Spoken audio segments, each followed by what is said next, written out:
Jackson Briggs never thought his life would be anything more than cleaning up after others. He was a janitor. A space janitor, to be exact. Working on the massive interstellar embassy station called EOS Prime, it floated like a bright silver. Coined between stars, a neutral zone for humans and aliens to meet, talk, argue, and show off. But Jackson?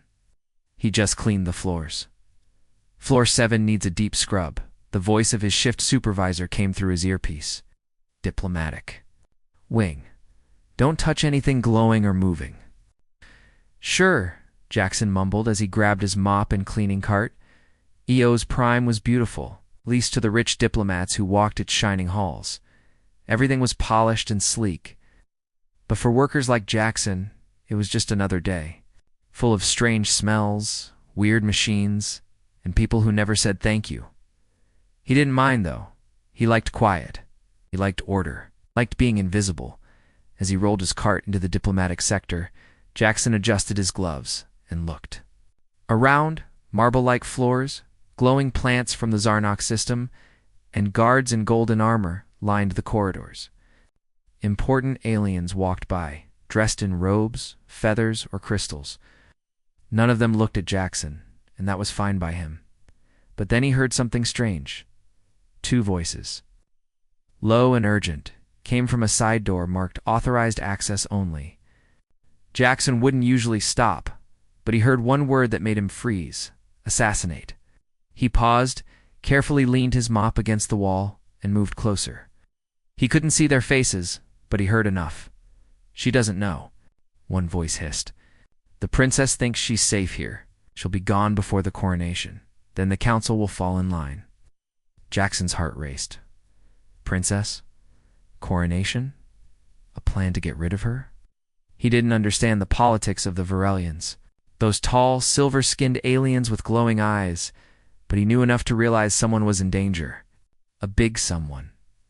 He stepped back quietly, grabbed his mop, and walked away fast. He tapped his earpiece. Central? Said, trying to sound calm. I think I heard something important. Some sort of ... plan. A bad one. There was silence. For a moment. You heard a plan? The voice replied, half laughing.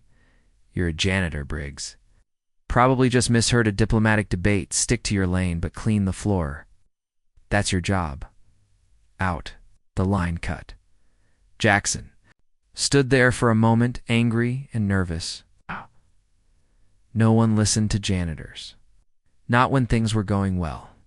Not even when something felt wrong. Still, he did his job. He mopped. He scrubbed. But he kept one eye open and his ears sharper than usual. Later that day, while cleaning near the royal guest quarters, he saw her, Princess Sullivan. She walked. Like the floor belonged to her, head high, long silver hair flowing behind her like silk in space. Her robes sparkled like stars. Her eyes, glowing soft violet, scanned the room with calm strength. Jackson had seen her before. Always. From a distance, she was famous across systems. A peacekeeper, a warrior, a diplomat, and very soon, Queen of the Varelians.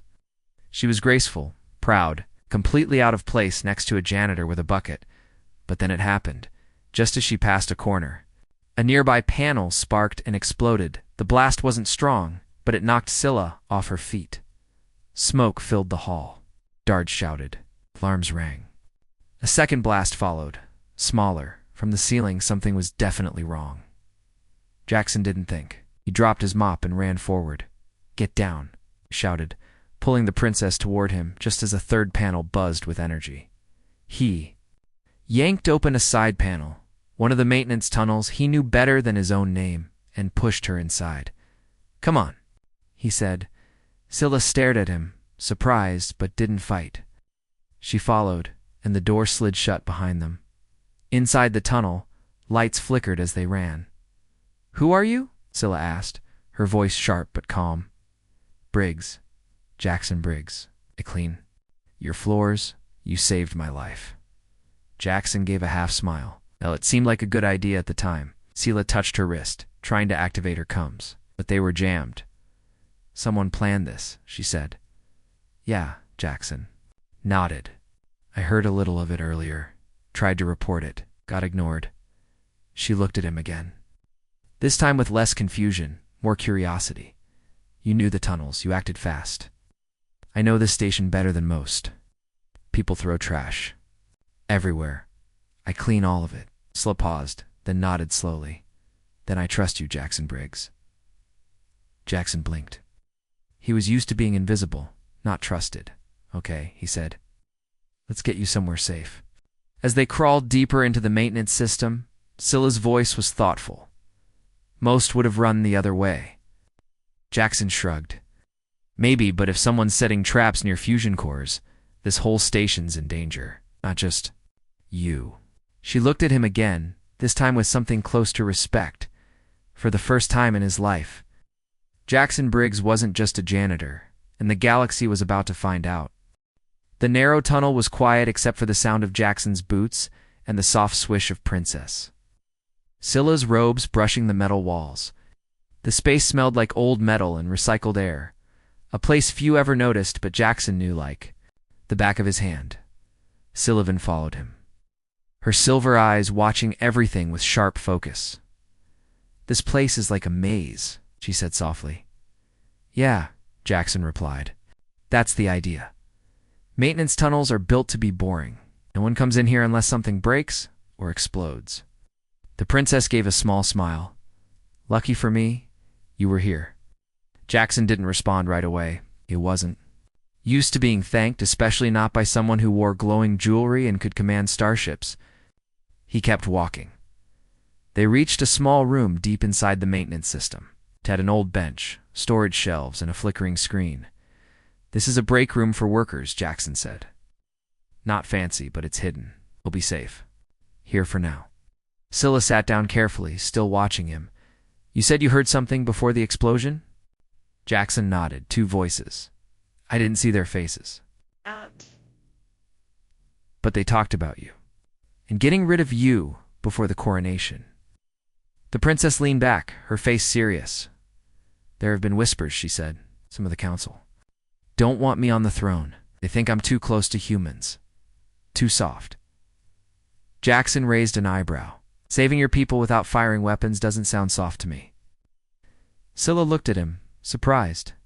You know my history? Clean the embassy, he said with a shrug. People talk. I listen. Scylla seemed to think for a moment. You listen more than most guards. He gave a dry laugh. Guards wear armor. I carry a mop. People ignore me. That's how I've stayed alive this long. Just then, the screen on the wall lit up. Message scrolled across. Royal quarters breached. Princess Scylaven's status unknown. Station lockdown in effect. Scylla stood up fast. They've locked down the station. Jackson frowned. That means they'll be searching every sector, including tunnels. We need to get to someone who can help, Scylla said. Jackson shook his head. Most security teams follow protocol. They'll report you missing, then take orders from whoever gives them. If the people behind this are high-ranking, they'll twist the story. Scylla looked away. Her shoulders dropped slightly.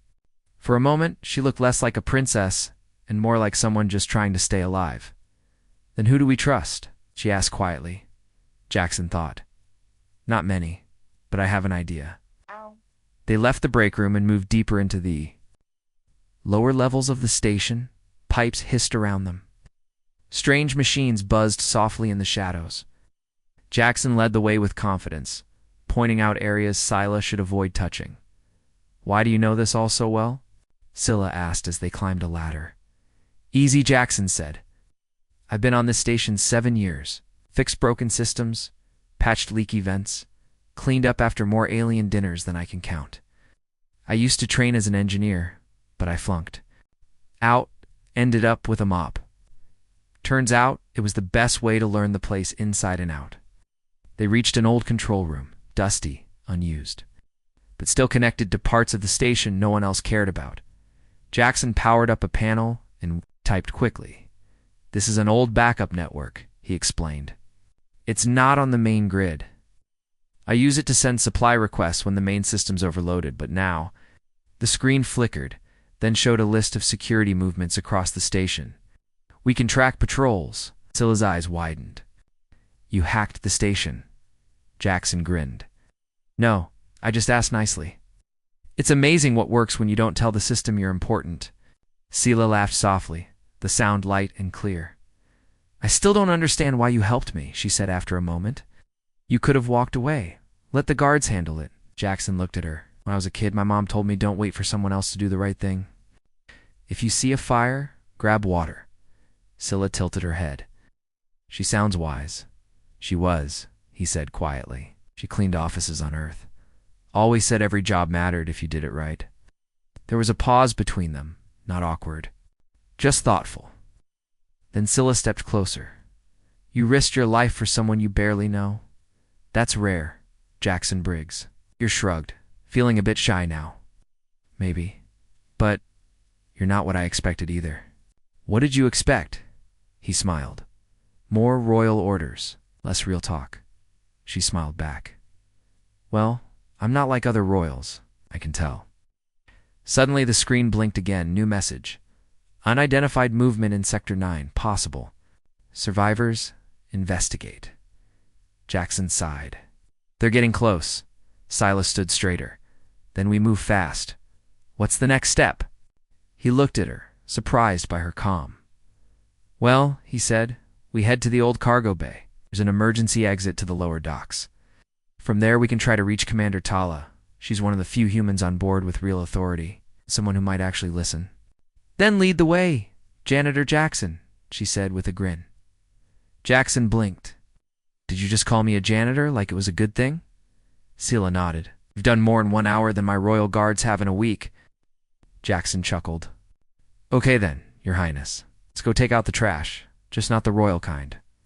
And with that, the unlikely pair disappeared once again into the hidden heart of Eos Prime, ready to face the storm ahead. The lower tunnels of Eos Prime were cold and full of echoes. Pipes hissed above them. Lights flickered like they hadn't been changed in years.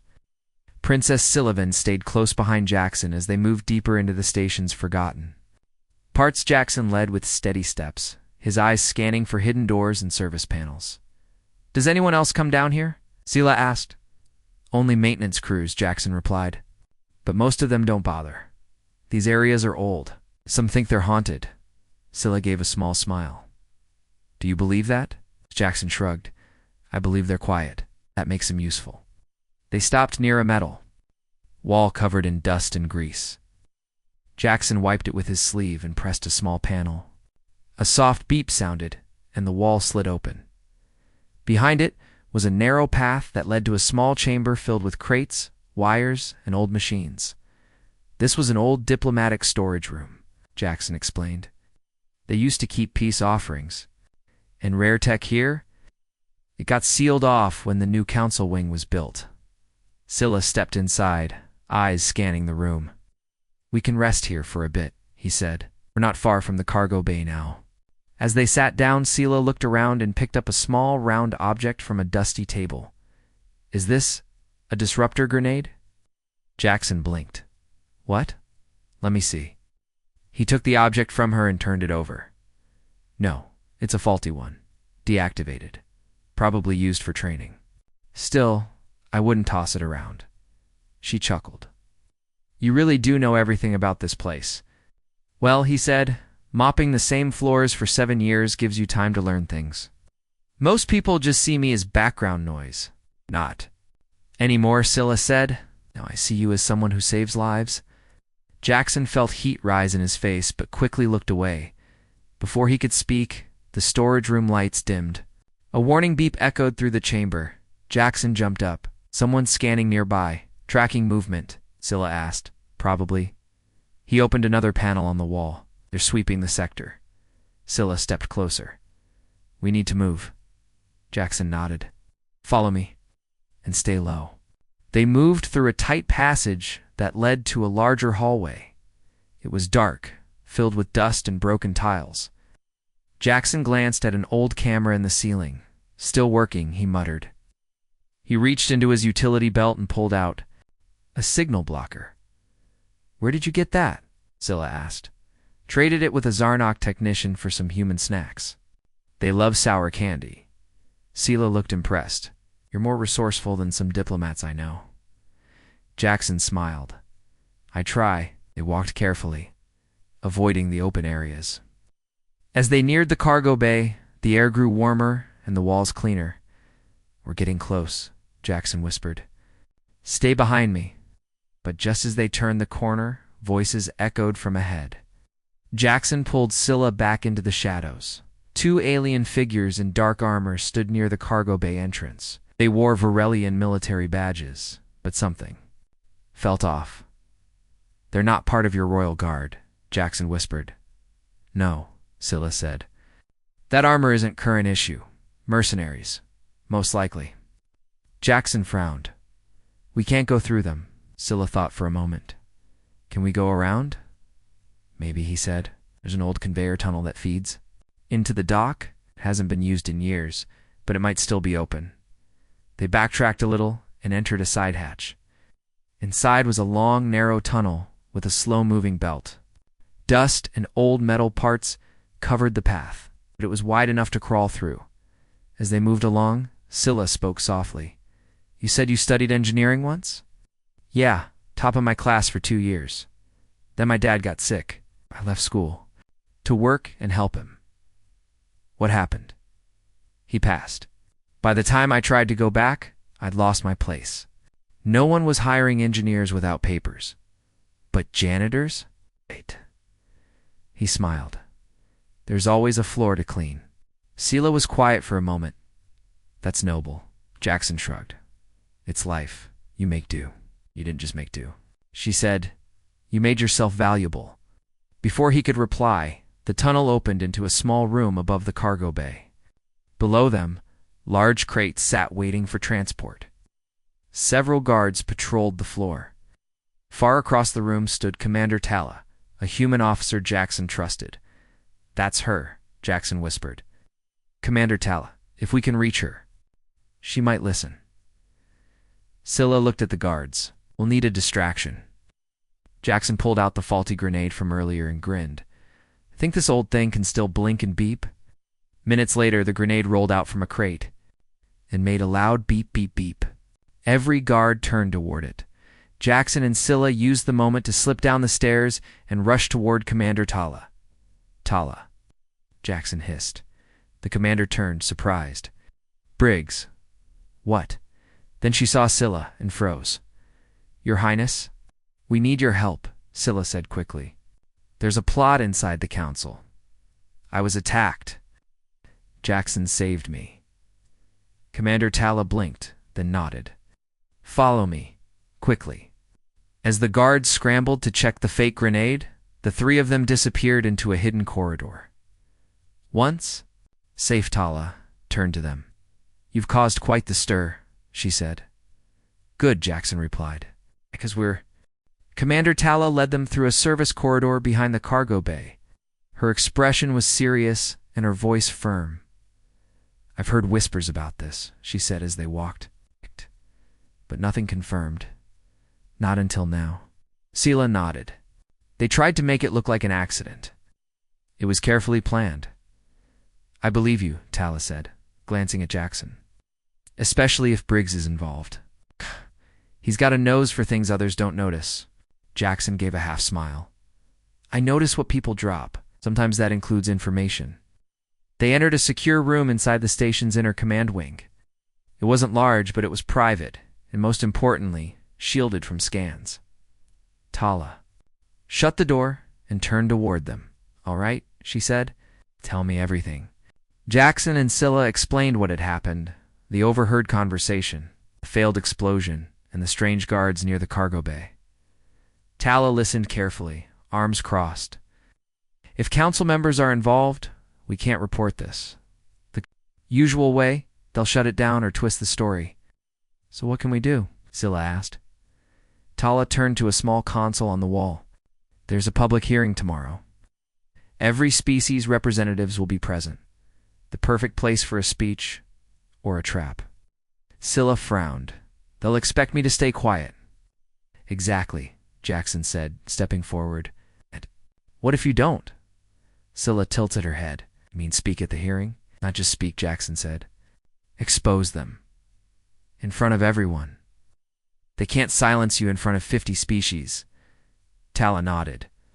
And if we record proof before then, you'll have the galaxy on your side. Scylla looked thoughtful. It's risky. But you're right. If I go silent now, they win. I can help get the evidence, Jackson said. I know the tunnels, the blind spots. I can plant sensors near council chambers. Tala raised an eyebrow. You sure about that? I've cleaned those rooms 100 times, he replied. Nobody notices the janitor. Scylla looked at him with quiet admiration. You've already risked so much, Jackson. He gave her a gentle smile, and I'd do it again. For a second, the room was silent. Something passed between them. Not just respect, but trust. A bond growing stronger with every moment. Tala cleared her throat. All right, we'll move fast. Scylla stays here. Riggs, you go plant the devices. I'll cover comms and monitor movement. Jackson took the small sensor discs from Tala, no bigger than a coin. He tucked them into his belt and grabbed his cleaning kit. Time to go undercover as myself, he joked. The diplomatic halls of Eos Prime were quieter now. Most people were asleep or in closed meetings. Jackson rolled his cart through the grand corridors, head down, uniform spotless. To everyone passing by, he was just the janitor again. He smiled quietly. For once, being invisible had its uses. He stopped near the Varelian council chamber.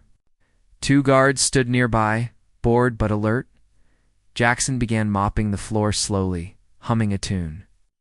When one guard glanced away, he leaned down, wiped a panel, and smoothly attached a sensor under the bench beside it. 1 down, 4 to go. Over the next hour, he planted the rest in meeting rooms near private lounges, and by a restricted elevator. Each time, no one stopped him. No one questioned him, because no one ever looked at the janitor. Back in the command room, Slay watched the screen as audio signals came through. There, Tala said. Counselor Renair, listen.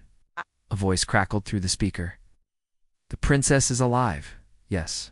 Out. But it doesn't matter. By tomorrow, we'll vote without her, another voice replied. What if she speaks? She won't. She's too careful.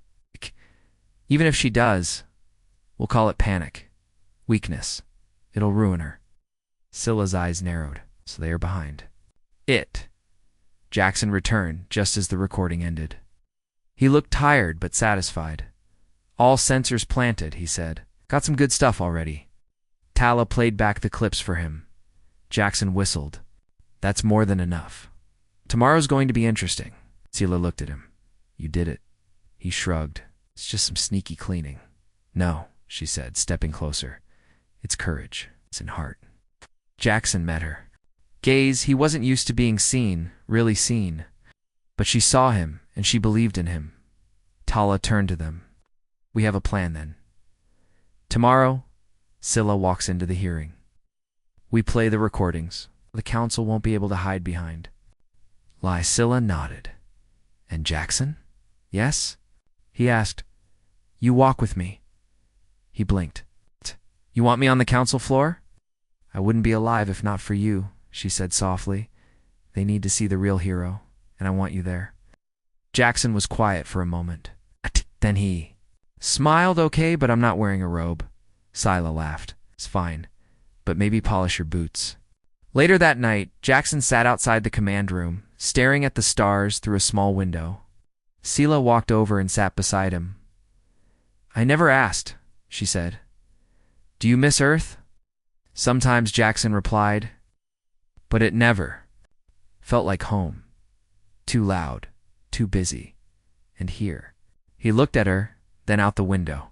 I think I might be starting to feel at home now. She smiled. Funny, I've traveled across systems, met rulers and warriors. And yet here. I am safe beside a janitor. Jackson chuckled. You say that like it's strange? It is, she said, but in the best way. They sat in silence for a while, watching the stars drift by. Tomorrow, everything would change. But for now, in that quiet space between chaos and history, a princess and a janitor shared a moment neither of them would ever forget. The Grand Assembly Hall of Eos Prime was a wide, shining space with high ceilings and banners from more than 50 civilizations. It was the heart of the galaxy's diplomatic decisions. On this day, every seat was full. Ambassadors, royals, military commanders, and press drones filled the chamber. Whispers moved through the room like wind through tall grass.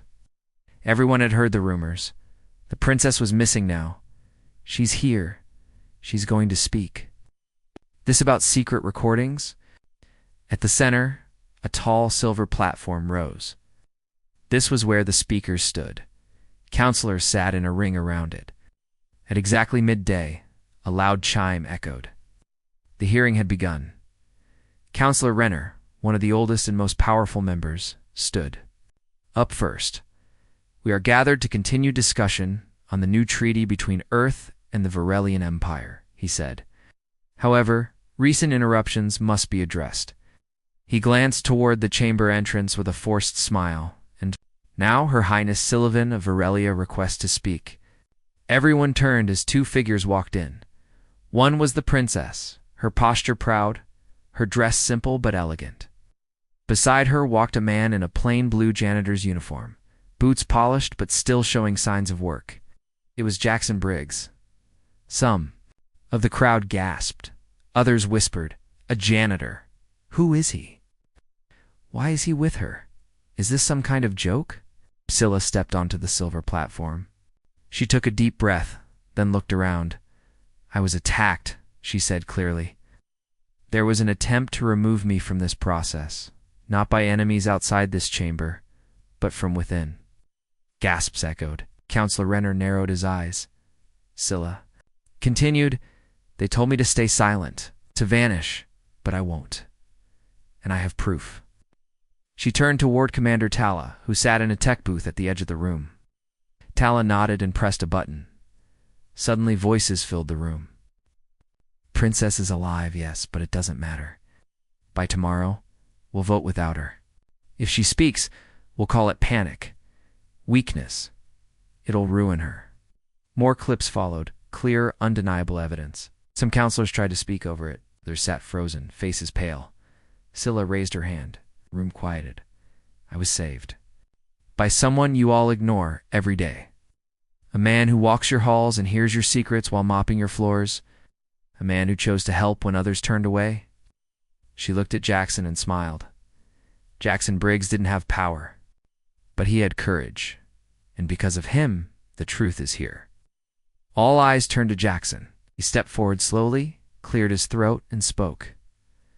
"I'm not here for attention," he said simply. "I just did what I thought was right. I've cleaned these halls for 7 years. I've seen kindness. I've seen corruption. I never thought I'd be standing here." He paused, looking around. "Maybe it's time we stop ignoring people just because of their title or lack of it. You don't have to be royal to care. And you don't have to wear a suit to make a difference." There was silence. And then, slow applause. It started with one delegate, then another, then a dozen more.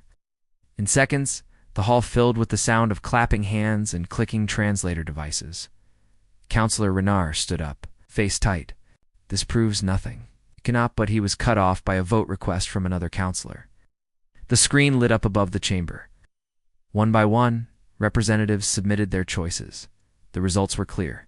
89% voted in support of Scylla's right to speak and remain in charge of Varelian negotiations. A separate investigation into corruption was approved immediately. Counselor Renard's powers were temporarily suspended. The hearing ended with cheers. Delegates walked up to shake Scylla's hand, and many stopped to thank Jackson, offering surprised nods and even respectful bows. Later that day, in a quiet garden near the assembly hall, Jackson sat on a bench.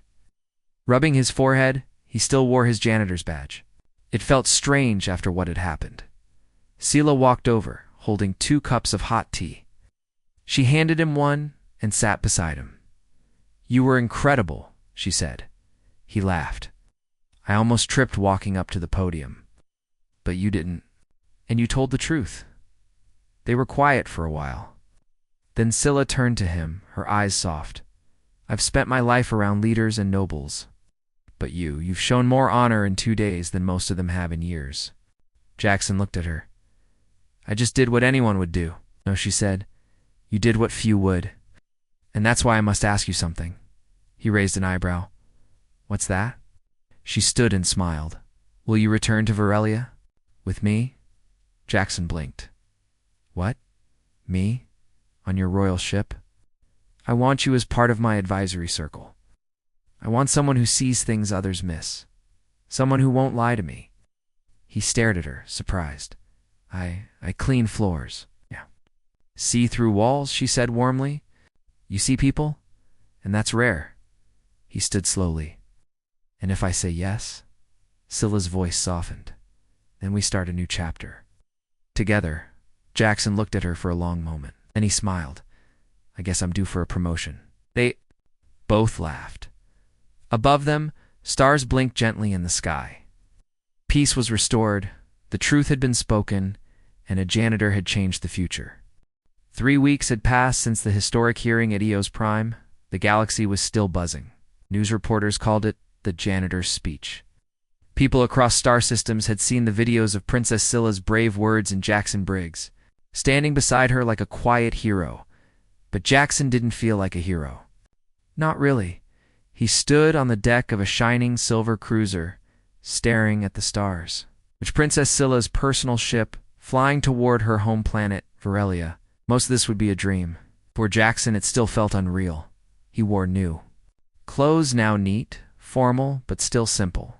No heavy decorations, no royal shine. Just clean fabric and his old janitor's badge pinned inside his jacket pocket, a reminder of who he was. Scylla walked up beside him, holding a small glowing stone in her hand. Home is still 2 days away, she said softly. Are you nervous? Little Jackson admitted. Not about the planet, just everything. Scylla smiled. You're not alone. I feel the same. She looked out at the stars for a moment, then turned toward him. You've been quiet lately, she said. Not like before. Jackson shrugged. It's strange. I used to be invisible. I liked it that way. Now people bow when I enter a room. They call me Sir Jackson. It doesn't feel like me. Scylla nodded. Do you want to go back to your old life? He thought for a moment, then shook his head. No, not because I want power. You're trying to change things. Make the system fairer. I want to help you do that. She smiled warmly. Then you're already more royal than half the council. They laughed softly together. After a while, Scylla reached into her pocket and handed him the glowing stone, shimmered with soft blue light. What's this? He asked. A memory crystal, she said. It records a message. I made it for you. Jackson raised his eyebrows. I've never gotten a gift like this before. Scylla stepped back slightly, her expression more serious now. Jackson, she began, in the weeks I've known you, you've saved me, stood beside me, and reminded me what real strength looks like. I've met warriors, scholars, even kings. But no one has ever made me feel the way you do. Jackson felt his chest tighten slightly. He wasn't used to words. Like these, not from a princess. Scylla continued, her voice soft. You once said you were just a janitor, but that was never true. You're brave, honest, loyal. You make people believe again. And she paused, looking into his eyes. I love you, Jackson. He froze. Time seemed to stop. Then Scylla did something that surprised even herself. She got down on one knee, not as a royal, but as a woman, and held out the glowing crystal. Jackson Briggs, she said, will you marry me? His eyes went wide. You want to marry me? Scylla nodded. Yes. Not because you saved me, not because the people love you, but because I do. Jackson stood in shock for a second. Then he slowly smiled, his heart pounding in his chest. I don't have a title, he said. I don't know royal. Customs. I probably eat soup the wrong way. Scylla laughed. I don't care. I snore sometimes. We'll get earplugs. He took a deep breath, then reached out and took the crystal from her hand. Yes, he said simply. "I'll marry you." She stood up quickly, her face glowing with joy. Then, without a word, she pulled him into a hug, warm, real, and full of love. The wedding happened 2 weeks later on. Virla. It was unlike any royal event before. There were no gold thrones or flying creatures releasing flower petals. Instead, it was held in a peaceful garden under a glass dome, with soft music and gentle lights. Trees from every planet Scylla had visited stood around them in a perfect circle, a sign of unity. Guests from many species came. Even some old council members Jackson once cleaned after were now bowing politely to him. Jackson wore a clean, dark suit. His janitor's badge was still inside his pocket. Scylla wore a flowing silver dress with small stars woven into it. Looked beautiful, but also completely herself. They exchanged vows not as princess and commoner, but as two people who had chosen each other with full hearts. After the ceremony, Tala raised a toast to the man who showed us all that bravery. "Wears no uniform," she said. To the princess who listened to her heart, everyone cheered. Jackson and Scylla shared a quiet smile. No long speeches, no grand show, just a people in love. Months passed. Jackson now worked as a royal advisor, but he still visited the janitor staff often. He helped raise wages and improved worker rights. Across the station and Virelian ships, every time someone asked how he did it, he smiled and said, "Sometimes you just mop your way into history." Children learned his story in schools. Statues were made not of him holding a sword, but pushing a cleaning cart. And every night, as stars passed by their window, Jackson and Scylla would sit together and talk, not about politics or royal duties, but about life, dreams, and where they might travel next. Their love was simple, strong, and real. Because in the end, this wasn't a story about royalty or politics. It was the story of a janitor, a princess, and a love that changed. The stars.